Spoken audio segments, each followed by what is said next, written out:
Hi there and welcome to the channel. This is AV Transfers UK. If you haven't been here before, well, please stick around and give us a watch. And if you're returning, welcome back. My name's Howard. I run a business called AV Transfers UK, and we digitize all sorts of media, old and, well, newish too. And today's video is about something a bit newish.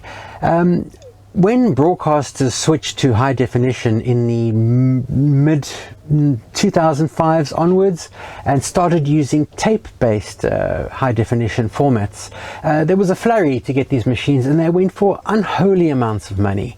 But obviously now those tapes are old, just like every other format such as VHS or Betamax, and well, we get them to digitize occasionally.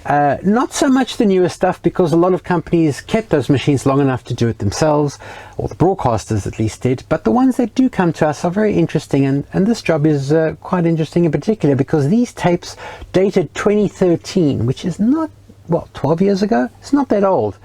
They've gone bad.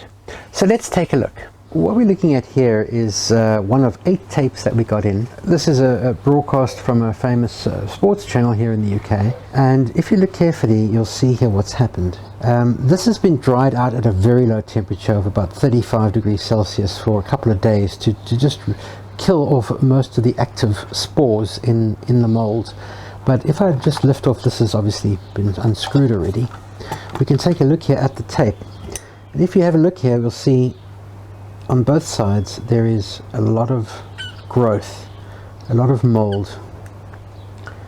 This is unfortunate what happens when the tape is stored in a non-ideal environment, but because they're all bad in the same way, I suspect the actual tape stock was bad before they even used it. Perhaps it had come from a very humid place or stored in a very humid place, because I can't believe that this would be as bad. This is the portion that's actually recorded on, and this is the portion that I think is blank. And I've been doing a bit of winding by hand, and I've actually come up with a solution to wind it gently without using hand power, which just takes incredibly long. And as I go through it, you'll see this tape actually snaps or breaks. It starts tearing. As you can see here, this has split because some of the tape came off the reel and some of it is stuck behind onto the mold.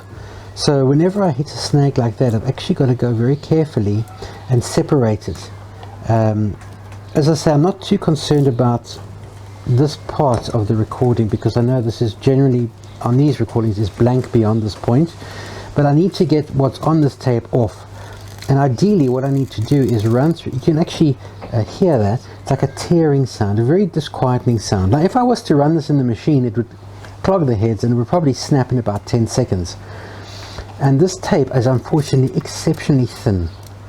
It's a metal tape and it will snap very easy. It's very, very thin. I don't know if it's because the tape is a 2-hour tape or if it's just because these tapes in general are very, very thin. But it's not up to being cleaned or run through normally. I have a cleaning machine for these, but I have to ensure that the tape will actually roll through before running it in there, because it will just snap it into 2 pieces. So I've been going through these manually, cleaning up and doing as best as I can with these, and the results have been pretty good for the most part. But my main intention here is just to get it to roll through, and I'm doing that by hand. So what I've done is I've got my handy power drill, and I've been quite fun. I've gotten a little suction cup here which allows me to wind it through. So let's just take a look at what happens when I do this, and you can actually hear it's basically making the crunching sound as it goes through. And you can see this is a very delicate process. The reason I'm doing this outside is because I don't know how much of this is still hazardous for me. It's not a very old tape, but I don't trust anything like this. So that's why we're outside, there's fresh air all around us, and I can do this as quickly or as slowly as I want. So generally I kind of go slowly and I start winding it off like that. And although it's not a perfect system, the idea is to wind through the whole tape in either direction, repair any breaks, and then run it through a cleaning machine afterwards, which I have, and that'll clean off all the loose debris and stuff. And I'll also clean these out with alcohol as we go along.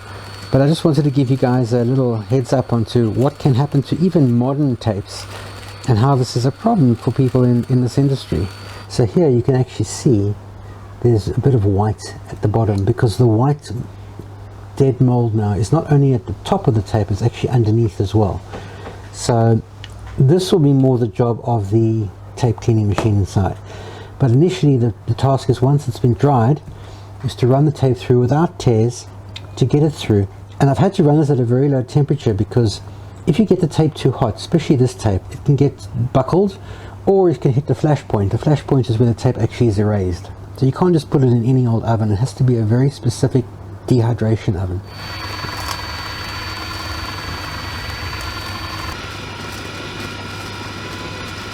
So if you do find yourself sitting on a lot of these metal tapes, this is Betacam, SP, HDCam, and I suppose all the other variants, you've got to be very mindful. If you see this happening, you need to sort something out and sort it out quickly.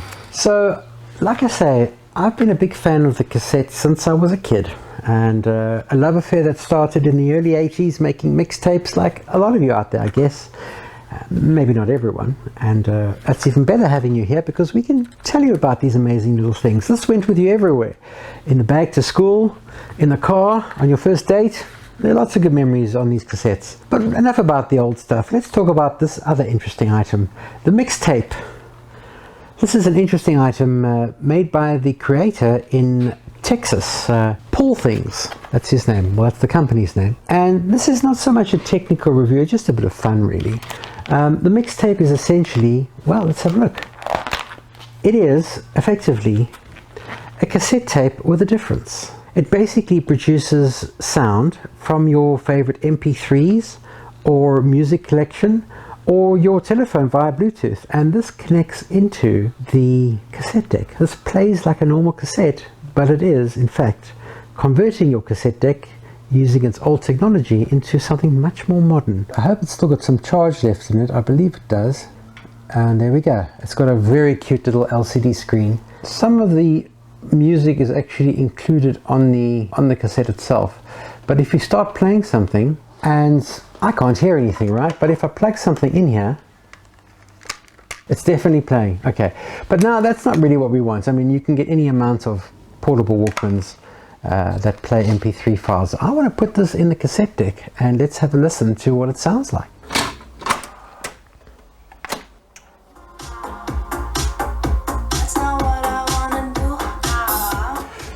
Okay, so right now we are playing something from this cassette.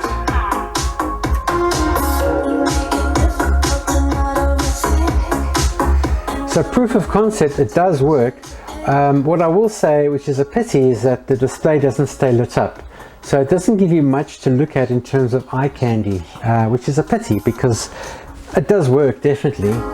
It doesn't seem to be totally aligned to the head because the left and right channels are different, but it does make a noise.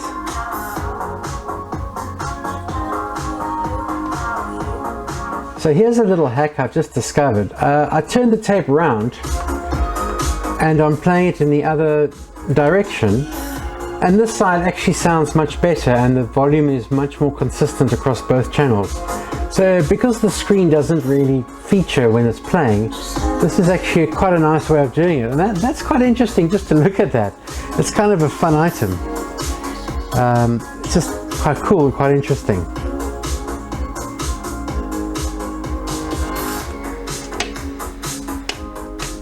Okay, well there's a quick look at the Mixtape, that's the way it's written, digital and analog, from paulthings.com. Really nice idea, I like it, I enjoyed that. A really, really nice item. Will I ever use it? The answer, probably not. But darn, I wanted that in my collection. And I really, thumbs up for the packaging. It really cashes in on that 80s vibe, the old gunship new wave kind of vibe. I've seen this artwork in a lot of places. So a bit of fun from your analog and digital lovers and experts at avtransfers.co.uk. Well, hey guys, if you enjoyed that video and you enjoyed listening to my rambling on for a few minutes, then please consider subscribing, and I'll be doing lots of interesting audio and video items in the future, both fixing and reviewing. So stay tuned and thanks for watching. Bye for now.